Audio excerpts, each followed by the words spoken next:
Le hip-hop est parfois un cirque où les drames s'enchaînent comme une boule de démolition. Et récemment, c'est P. Diddy qui en a été le protagoniste. Les récentes et choquantes allégations d'inconduite sexuelle à son encontre ont surpris à la fois les fans et les acteurs de l'industrie. Dans ce royaume sauvage du hip-hop, Diddy et Young Miami ont autrefois dansé au même rythme. Cependant, de récentes controverses se sont glissées sur la scène et les fans creusent plus profondément qu'une taupe dans un jardin. Il se murmure que Young Miami pourrait être pris entre deux feux par les manigances de P. Diddy. Découvrez les détails dans cette vidéo. Révélation de Young Miami. Le couple a été lié pour la première fois en 2021, mais n'a confirmé sa relation qu'en juin 2022. Diddy est apparu dans le podcast de Young Miami, où il a décrit leur dynamique comme une relation et a souligné le plaisir qu'ils avaient ensemble. Cependant, dans une interview ultérieure avec XXL Mag, Young Miami a précisé qu'elle était célibataire mais qu'elle sortait toujours avec Diddy. Elle a expliqué qu'ils étaient tous les deux célibataires et qu'ils appréciaient la compagnie de l'autre. Mais comme le dit le proverbe, toutes les bonnes choses ont une fin. En avril 2023, Young Miami a précisé dans une interview avec The Cut qu'elle et Diddy n'étaient pas ensemble. Bien qu'ils aient rompu, elle a mentionné qu'ils restaient toujours en contact. Elle a dit « Nous sommes toujours amis, nous sommes toujours de bons amis, mais nous sommes célibataires. Ce n'est pas mon homme, nous avions notre propre situation. Je ne vais pas mettre un titre dessus. On se baisait beaucoup l'un l'autre. On était ensemble tous les jours à un moment donné. Il m'a soutenu, je l'ai soutenu. Je laisserai les internautes appeler ça comme ils veulent. » Young Miami a décidé de prendre officiellement ses distances avec Diddy dans le cadre de sa bataille juridique actuelle. Des sources proches de la situation révèlent que Young Miami était aux prises avec les allégations contre Diddy depuis un certain temps. Les allégations selon lesquelles il aurait forcé des femmes à s'évader et se serait livré à des actes non consensuels étaient tout simplement trop importantes pour qu'elle puisse les ignorer. Devant la gravité de la situation, Young Miami a compris qu'elle devait prendre position et se dissocier de la controverse. Les premiers signes de la décision de Young Miami de prendre ses distances avec Diddy sont apparus sur les réseaux sociaux. Les fans et les observateurs attentifs ont remarqué qu'elle avait discrètement supprimé toute preuve de son association avec lui. Les photos, les vidéos et même les mentions de leur collaboration ont été effacées de ses comptes. Le message était clair, elle était prête à aller de l'avant et à laisser le scandale derrière elle. Lorsque la nouvelle de la prise de distance de Young Miami avec Diddy s'est répandue, l'industrie s'est mise à spéculer. Certains l'ont félicité d'avoir pris position et de s'être séparé du scandale, tandis que d'autres se sont interrogés sur ses motivations. Prenait-elle vraiment ses distances parce qu'elle croyait aux allégations contre Diddy ou y avait-il autre chose en jeu? Certains suggèrent que la décision de Young Miami pourrait avoir été influencée par sa propre implication dans les activités dont Diddy est accusé. Bien que les détails soient rares, il est sous-entendu qu'elle aurait été abusée à un moment ou à un autre de leur relation. Certaines personnes la harcèlent sur les réseaux sociaux, lui demandant de rompre le silence sur ces allégations. Cependant, ce que les gens ne remarquent pas, c'est le fait que Young Miami a été plutôt discrète depuis sa rupture avec Diddy. Aujourd'hui, beaucoup se demandent si Young Miami n'a pas été victime, elle aussi. De plus, lors du conflit entre Young Miami et Gina à la fin de l'année 2022, Young Miami aurait pu faire des déclarations décrivant Diddy comme un agresseur. Miami a fait des commentaires sérieux sur Gina, affirmant que si elle avait demandé à Diddy d'obliger Gina à accomplir certains actes sexuels sur elle, Diddy l'aurait fait. Miami a également mentionné le désir de Gina d'avoir un bébé et l'a critiqué pour ne pas avoir tourné la page sur ses blessures passées, notamment en ce qui concerne sa relation avec Diddy. Miami a évoqué les accusations d'abus et d'avortement forcé portées par Gina, suggérant qu'il était temps pour elle de tourner la page. Miami a également mentionné le moment émouvant où Gina a parlé de ses problèmes de fertilité dans l'émission de Tasha K et l'a qualifiée de monstre certifié. Jetons un coup d'œil à certaines des relations de Diddy au fil des ans. Le voyage de Diddy dans le monde de la romance a commencé au début des années 1990, lorsqu'il a commencé à fréquenter la créatrice de mode Misa Hylton. À l'époque, Diddy commençait tout juste à se faire un nom dans l'industrie musicale et il a vu le potentiel du talent de Misa Hylton. Il l'a engagée pour styliser le groupe de musique Jodeci, une décision qui a non seulement façonné sa carrière, mais qui a également déclenché une étincelle romantique entre les deux hommes.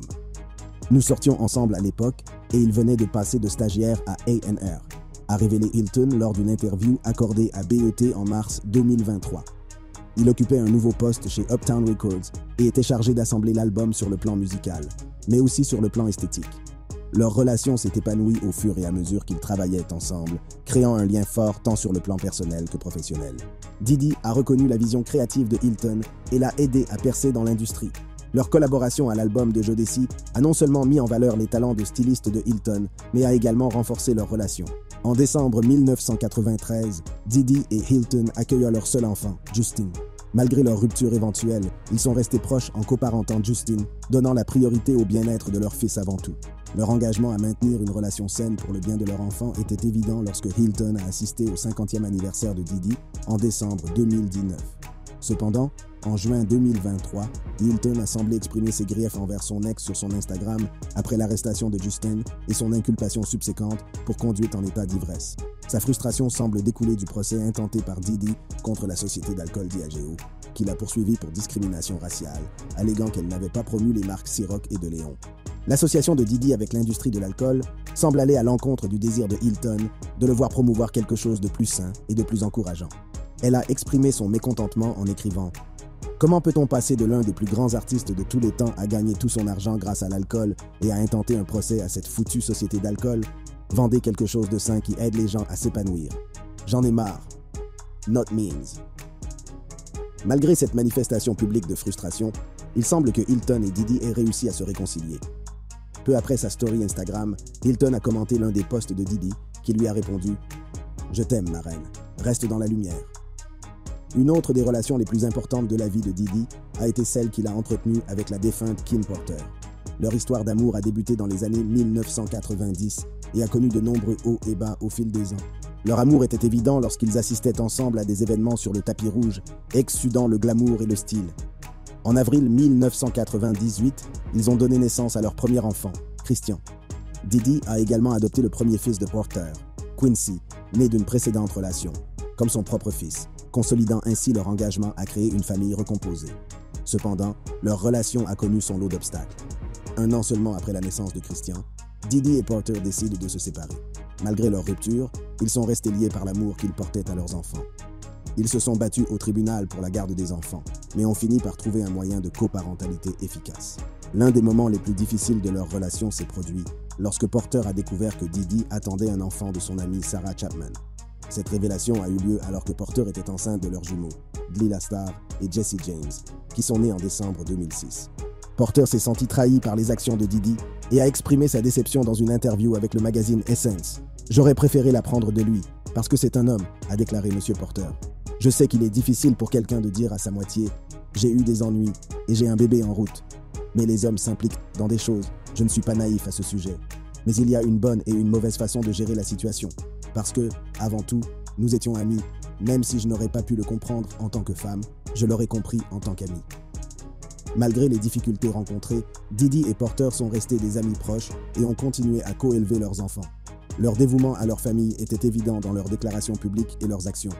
En juillet 2007, ils ont officiellement mis fin à leur relation, en publiant une déclaration commune soulignant leur engagement à aller de l'avant dans leur meilleur intérêt et celui de leur famille.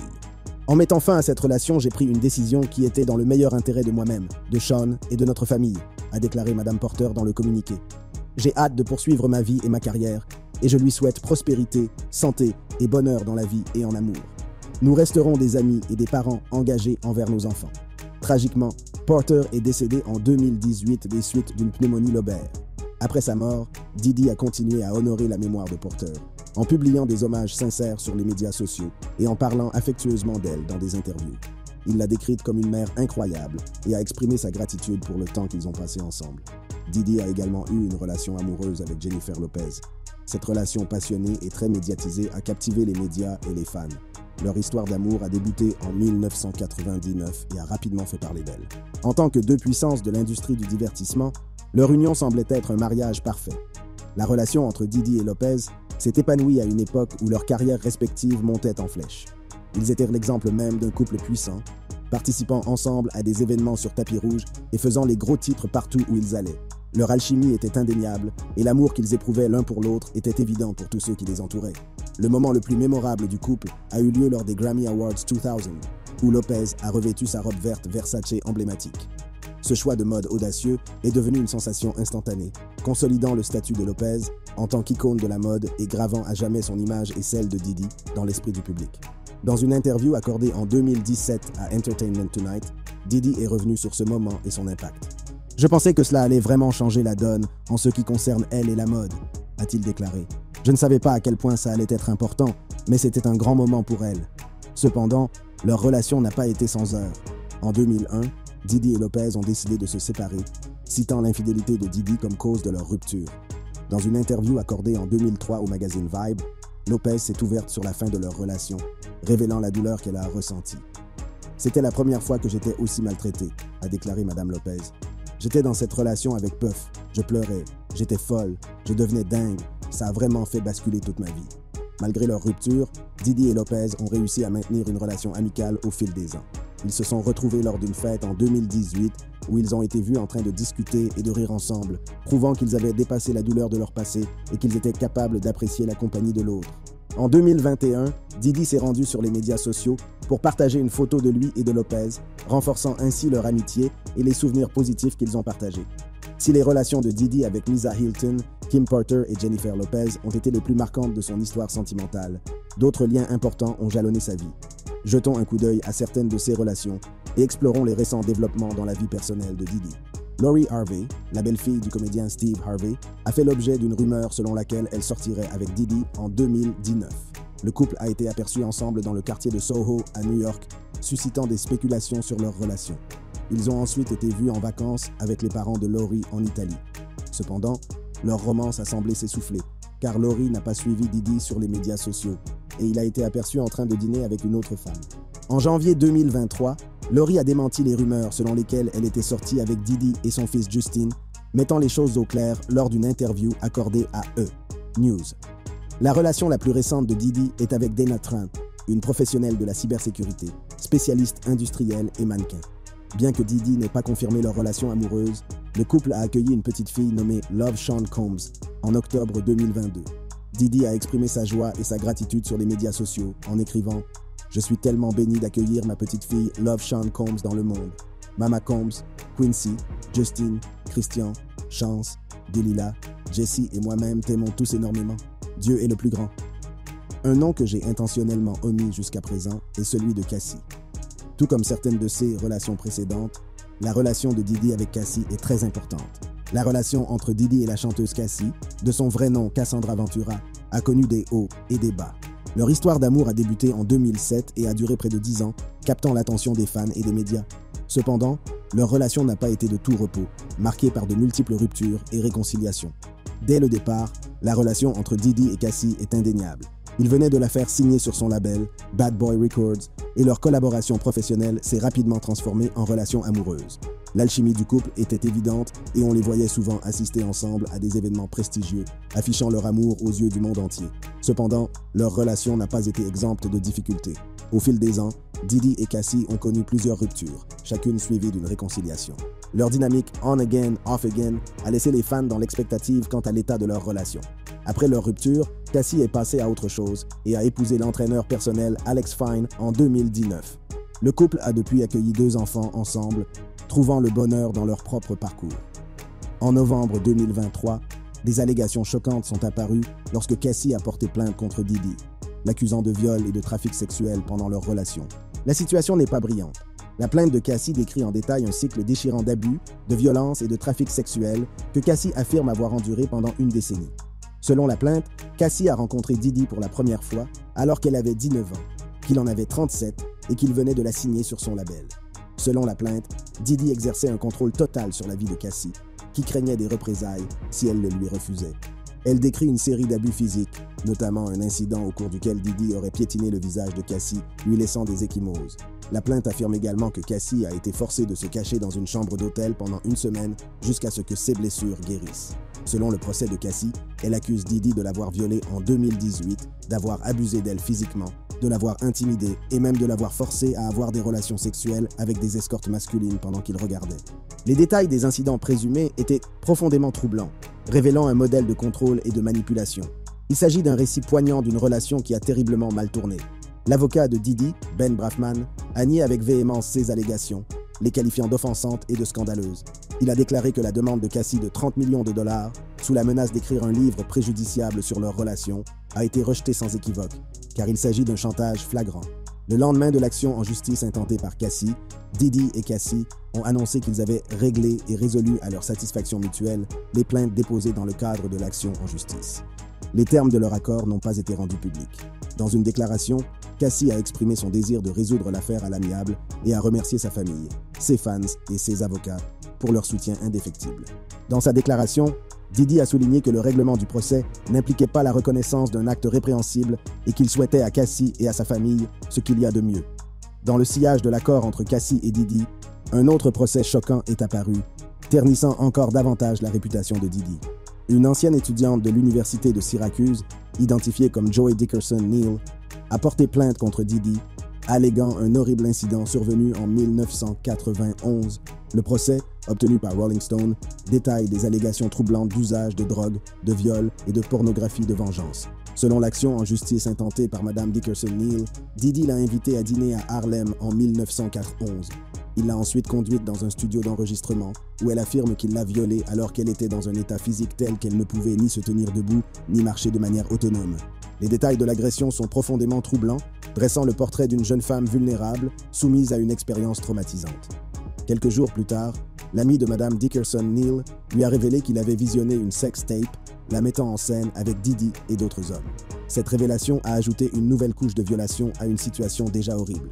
L'action en justice alléguait que Diddy avait enregistré l'agression et l'avait montrée à d'autres personnes, perpétuant ainsi la violation et l'humiliation subies par Mme Dickerson Neal. En réponse à ces allégations, un représentant de Diddy les a qualifiés d'attrape-nigo, suggérant que l'action en justice de Dickerson Neal était motivée par un gain financier plutôt que par une véritable quête de justice. Cette déclaration a renforcé l'intérêt du public pour cette affaire, les allégations étant à la fois choquantes et controversées. Dans une tournure choquante des événements, juste avant la date limite fixée par la loi sur les survivants adultes de l'État de New York, une troisième accusatrice, Liza Gardner, s'est manifestée et a intenté une action en justice contre Diddy, alléguant une agression sexuelle. Cette loi, adoptée en mai 2022, permet aux personnes âgées de plus de 18 ans, au moment de l'infraction sexuelle présumée, d'intenter une action en justice contre leurs auteurs présumés, sans tenir compte des délais de prescription. Cette action en justice est venue s'ajouter aux allégations de plus en plus nombreuses à l'encontre de Diddy, ternissant encore davantage sa réputation. Selon le procès, l'accusatrice affirme que Diddy, ainsi que l'auteur-compositeur-interprète Aaron Hall, l'ont violée à tour de rôle, elle et une amie, en 1980, 10 ou 1991. Les détails de l'agression présumée sont profondément troublants et décrivent une expérience éprouvante de violence et d'abus.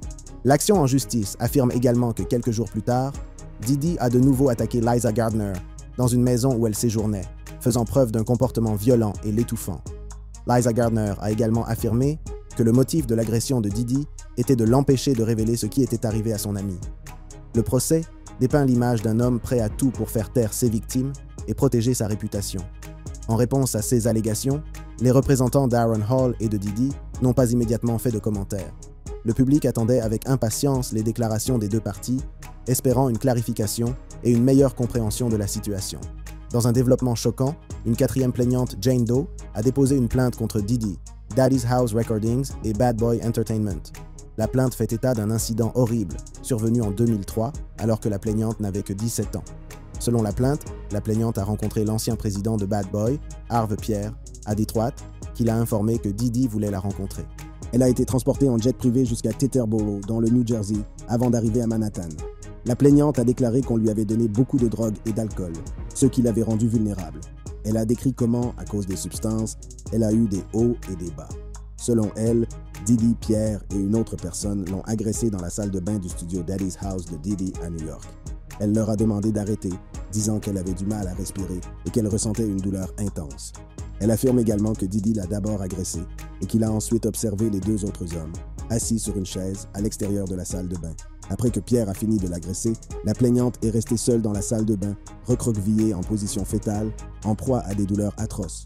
Une fois qu'elle a repris ses esprits, elle a été ramenée à l'aéroport et transportée par avion à Détroit. Le jour même où la plainte a été déposée, Diddy a fait une déclaration, exprimant sa frustration et niant les allégations. Il a déclaré « Trop, c'est trop.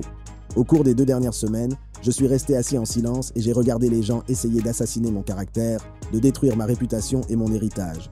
Des allégations répugnantes ont été formulées à mon encontre par des personnes à la recherche d'un gain rapide. Je tiens à être absolument clair. Je n'ai fait aucune des choses horribles qu'on me reproche. Je me battrai pour mon nom, ma famille et la vérité. » La chanteuse et compositrice Tiffany Red, lauréate d'un Grammy, a publié une lettre ouverte corroborant les allégations de Cassie dans son procès. La lettre détaille les expériences et les interactions de Red avec Diddy, mettant en lumière la nature troublante du comportement de ce dernier. Dans sa lettre ouverte, Red a révélé qu'elle était l'une des amies mentionnées dans le procès de Cassie, en particulier la nuit du 29e anniversaire de Cassie. Red a fourni un compte-rendu détaillé des événements qui se sont déroulés ce soir-là, brossant un tableau troublant des actions de Didi. Selon Red, elle a rencontré Didi et a travaillé avec Cassie en tant qu'auteur-compositeur. Red a décrit une fête au cours de laquelle Didi a séparé Cassie de ses amies, et lorsque Cassie et Didi sont revenus plus tard dans la soirée, ils semblaient en état d'ébriété. Red affirme que Didi a été verbalement violent avec les deux femmes et qu'il a même qualifié Red de chienne chanteuse émotionnelle avant de partir. Red a ensuite révélé un détail troublant que Cassie avait partagé avec elle. Cassie a décrit un arrangement freak off, dans le cadre duquel Didi l'obligeait à se livrer à des actes sexuels avec des travailleurs du sexe. Red a exprimé son profond désarroi en apprenant cet arrangement et les conséquences émotionnelles qu'il a eues sur Cassie. La lettre ouverte de Red a non seulement corroboré les allégations de Cassie, mais a également mis en lumière l'impact émotionnel et psychologique des actions présumées de Didi. Red a déclaré qu'elle avait été témoin de CAS où Didi s'était montré verbalement violent envers Cassie, ce qui corrobore les allégations de Cassie dans son procès. À la suite de ces poursuites, Hulu a décidé d'annuler une émission de télé-réalité sur Didi et sa famille, ce qui a porté un coup important à son image publique et à ses affaires. Cette décision a été prise dans un contexte de controverses et d'allégations autour de Didi, qui ont conduit plusieurs entreprises à couper les ponts avec lui. L'émission, intitulée Didi + 7, visait à mettre en lumière les affaires et la vie quotidienne de la famille, à l'instar d'émissions comme Keeping Up with the Kardashians, mais ce n'est pas pour maintenant. La décision d'annuler l'émission de télé-réalité était une réponse directe aux accusations d'abus sexuels et de violences physiques qui avaient été portées contre Didi. À mesure que les allégations gagnaient du terrain et attiraient l'attention du public, les entreprises ont commencé à rompre leurs liens commerciaux avec lui, reconnaissant ainsi la nécessité de prendre leur distance par rapport à la controverse. La décision de Hulu de supprimer l'émission a porté un coup sérieux aux tentatives de Didi de redorer son blason et de maintenir une image publique positive. L'annulation de l'émission n'a pas seulement eu un impact sur la marque personnelle de Didi, mais a également eu des conséquences financières, car la production était déjà en cours. L'annulation de l'émission de télé-réalité n'est que l'une des nombreuses conséquences auxquelles Didi a dû faire face à la suite des allégations. Il a démissionné de son poste de président de Revolt, une société de médias qu'il a cofondée, et la société de spiritueux Diageo a cherché à l'empêcher d'apparaître dans de nouvelles publicités pour De Leon, une marque à laquelle il était associé. En outre, 23 marques au total ont rompu leurs liens avec Empower Global, un marché en ligne pour les entreprises appartenant à des Noirs que Didi avait lancé. En dehors de ses procès, il a été mêlé à une série d'événements choquants qui ont laissé un impact durable sur sa réputation. Des altercations violentes aux batailles juridiques, le parcours de Didi a été entaché de controverses. Ce n'est pas tout. L'une des premières et des plus tragiques controverses de l'histoire de Didi s'est produite en 1991 au City College de New York. Didi, alors connu sous le nom de Sean Combs, a copromu un match de basketball et un concert de célébrités à l'université. L'événement, qui devait être une soirée de divertissement et de fête, a rapidement tourné au cauchemar. Le gymnase avait une capacité de 2730 personnes, mais la demande de billets a largement dépassé les attentes. Pas moins de 5000 personnes se sont présentées à l'événement, créant un environnement chaotique et surpeuplé. L'absence de mesures de sécurité adéquates est devenue évidente au fur et à mesure que la nuit se déroulait. Les organisateurs ont décidé de fermer les portes et de ne plus laisser entrer les participants dans le gymnase pour des raisons de sécurité. Cependant, cette décision n'a fait qu'alimenter la frustration et l'impatience croissante des personnes qui attendaient à l'extérieur. Dans une tentative désespérée d'entrer, les gens ont commencé à enfoncer les portes du gymnase, provoquant une bousculade dans le hall d'entrée. La scène a rapidement tourné à la tragédie, la bousculade ayant causé la mort de 9 personnes et en ayant blessé 29 autres. Le nombre de personnes a submergé le personnel de sécurité limité, entraînant une perte totale de contrôle. Le chaos et la panique qui ont suivi étaient inimaginables. Les conséquences de la tragédie du CCN ont été dévastatrices. L'administration du maire de New York de l'époque, David Dinkins, a mené une enquête approfondie et publié un rapport de 67 pages intitulé « A Failure of Responsibility ». Le rapport pointe du doigt Combs, lui reprochant d'avoir engagé des agents de sécurité inadéquats et inexpérimentés pour l'événement. Combs s'est retrouvé confronté à une série de procès intentés par les membres des familles de ceux qui ont perdu la vie dans le gymnase. Les batailles juridiques ont duré des années. Combs réglant le dernier procès en 2000. Les conséquences financières et émotionnelles de la tragédie ont pesé lourdement sur lui, laissant un impact durable sur sa carrière et son image publique. L'année 1995 a marqué un tournant important dans la vie de Didi. car c'est l'année où il s'est retrouvé mêlé à une violente rivalité qui allait avoir des conséquences considérables. La relation entre Diddy et Marion Suge Knight, cofondateur de Death Row Records, prend une tournure sombre lorsqu'une tragédie survient à la sortie d'une boîte de nuit d'Atlanta. L'incident s'est produit lors de la célébration de l'anniversaire du musicien Jermaine Dupri au Platinum City Club. Au fil de la soirée, les tensions se sont intensifiées entre les membres du camp Bad Boy de Diddy et l'entourage de Death Row. L'atmosphère est devenue de plus en plus hostile, préparant le terrain pour une rencontre fatidique. Le shérif adjoint du comté de Fulton, Chris Howard, qui était présent sur les lieux, a raconté plus tard les événements qui se sont déroulés cette nuit-là. Une dispute a éclaté entre les deux groupes, poussant Howard à intervenir et à escorter Diddy et ses invités à l'extérieur du club, estimant que la voie était libre pour qu'ils s'en aillent. Cependant, comme le raconte Howard au Los Angeles Times, la situation a pris une tournure soudaine et violente. Le partenaire de Knight était sur le point de monter dans la limousine quand tout à coup, les hommes de Puffy ont surgi du coin de la rue et l'un d'entre eux était armé, a révélé Howard. Le chaos s'est ensuivi alors que la situation devenait incontrôlable. Au milieu du chaos, un agent de sécurité nommé Jake Robles s'est retrouvé pris entre deux feux. Selon le témoignage de Howard, l'un des associés de Diddy a remis l'arme à une autre personne, qui a tiré 2 ou 3 fois sur Robles.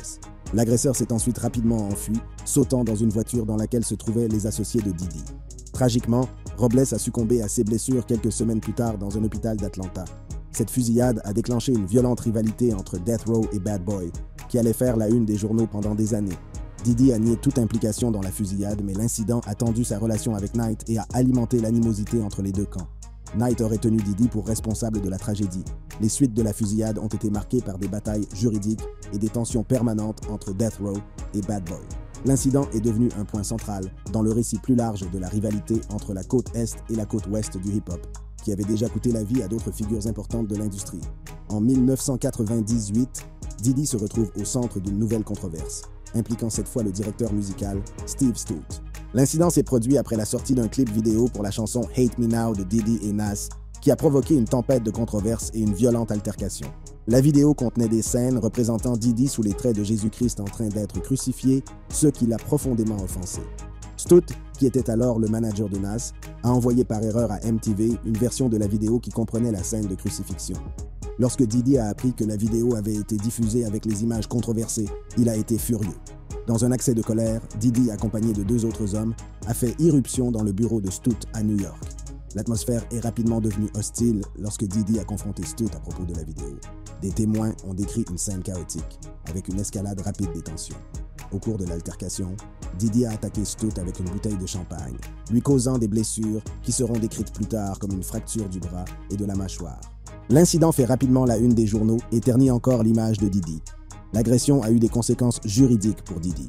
Il a été inculpé d'agression au second degré et de méfaits criminels, ce qui pourrait avoir de graves répercussions. Cependant, Diddy a assumé la responsabilité de ses actes et a exprimé des remords pour son comportement. Dans une interview accordée à MTV, Diddy a admis qu'il avait mal géré la situation dans le bureau de Stute. Il a reconnu qu'il s'était déçu lui-même et s'est excusé auprès de Stute pour ses actions. L'agression de Steve Stute a soulevé des questions sur les limites de l'expression artistique et les conséquences du franchissement de ces limites. Elle a également mis en lumière la nature volatile de l'industrie musicale et les rivalités personnelles qui peuvent dégénérer en violence. À la suite de cet incident, Diddy a été condamné à suivre un cours d'une journée sur la gestion de la colère. Bien que les conséquences soient relativement mineures par rapport à la gravité de l'agression, l'incident a servi de signal d'alarme pour Diddy, qui a dû faire face à sa colère et trouver des moyens plus sains de gérer les conflits. Si vous avez aimé cette vidéo, cliquez sur la carte qui s'affiche en ce moment sur votre écran pour accéder à d'autres vidéos.